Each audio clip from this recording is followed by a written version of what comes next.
every man is either stupid, useless, creepy, or evil. Oh. I agree. No. I say this with love, but please leave people where they're weird at. Like, please. When a person show you that they're on weird energy and they don't want to be honest with you up front and be real with you, leave them where they're at so that way you can avoid potential bull. The world hates hypergamous women. The girl that won't go on coffee dates. They hate the girl that won't date the broke guy. They hate. And the reason why they hate her is because they can't benefit off of her Oh. for free. They know that in order to gain access to her, they have to invest, which a lot of people aren't. Sorry to disappoint you, but I'm sure there is a Ray somewhere who does nothing for you, but he gets all those benefits. Going to want to do because a lot of people don't even invest in themselves at the end of the day. And let's just be honest, these type of girls make you level up. And most of the time, these women make you realize that there's areas in your life that you're needing to improve. But it would be a lot easier to paint that woman as the villain, or everyone should hate that type of girl, because naturally it's just easier to do that than to fix the things that are going on in your life. Why when a man try to talk to you on the street and you say no thank you, the first thought is, oh, what, you can't have friends, but you got a man? Why is your first thought not, damn, I'm ugly as shit? Why is that never a thought? Oh, I look like a possum. Why is it always me? Maybe it's you. Maybe I'm not the problem. I'm usually loyal during the talking stage, but it don't always make it to a relationship. And here I am cutting off all my folks for this one person that I thought was finna be everything. And now we nothing. Now I don't have nothing. So it's like, if we just talking, we're just talking. I'm not your girlfriend. I am single. So if you see me out with another man, don't say nothing, because baby, we just talking. You didn't ask me to be your girl. On that, you are likely not to get a boyfriend. Why? Because the energy you are giving off when you go on these dates, because you have so many guys lined up, you are actually not ready for a relationship. The potential of you pairing with somebody reduces when you have so many options and so many guys that you're talking to at the same time. I need like $12,000 because there's just like a lot of stuff that I like really want to buy online and I Get a can't job. afford it all.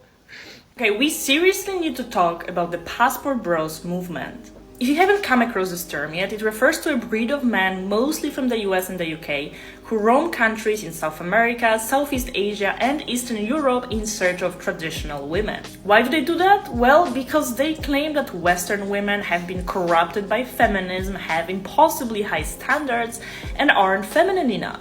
Which translates from bro speak to, I'm upset that women here no longer need me to survive and I have to try to be a decent human being in order to date or be in a relationship.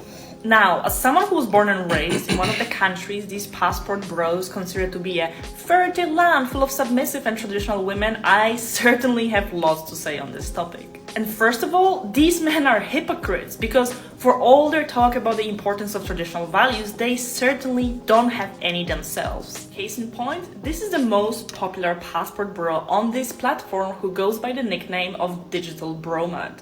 And his entire online persona is just showing off women who he pays for and presumably sleeps with while partying and enjoying a lavish lifestyle. He may have branded himself as a passport bro, but like, is he really a passport bro?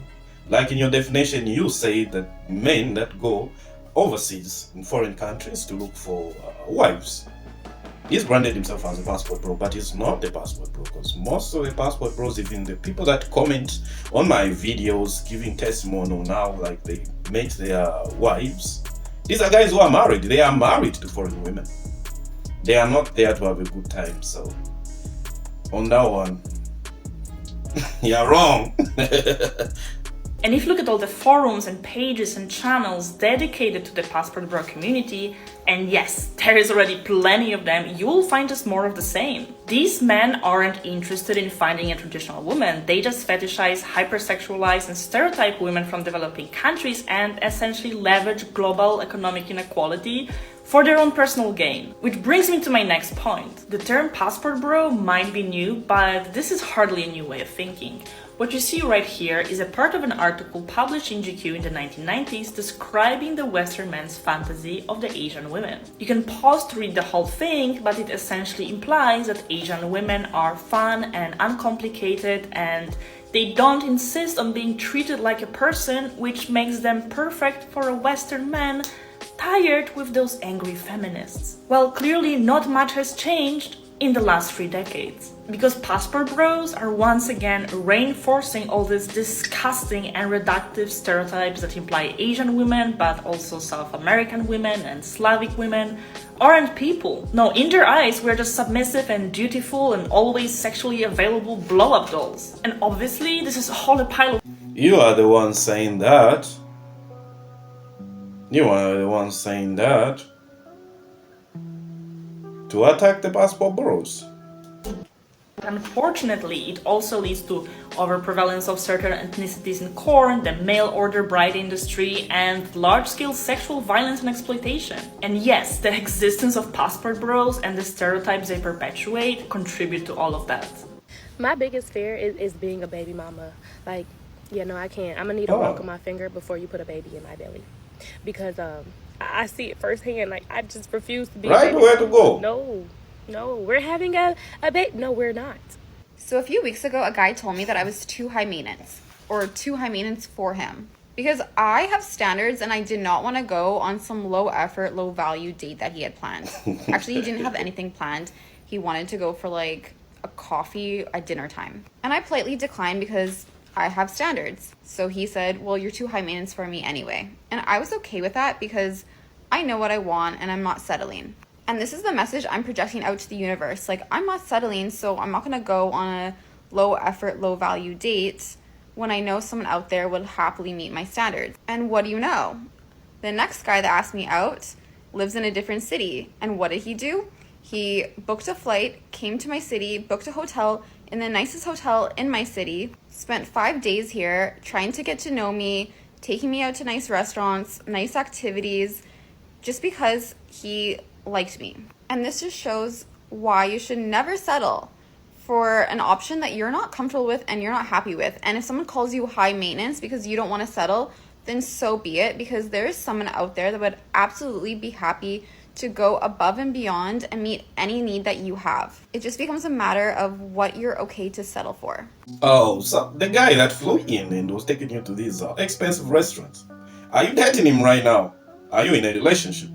If not, you have the reason there. You have the reason why most of the noble guys will ask you, we'll go out maybe for some coffee or something. Because they know that date probably won't amount to anything. Even in the business world, when two people want to go into business, they don't get to spend so much money to discuss or trying to get to know each other's businesses. They'll meet maybe over a cup of coffee and then they'll talk. Or some brunch and then they'll talk. So now you want somebody to fly you out to some place. I subscribe to the channel and thumbs up on the video. I'll see you in the next one.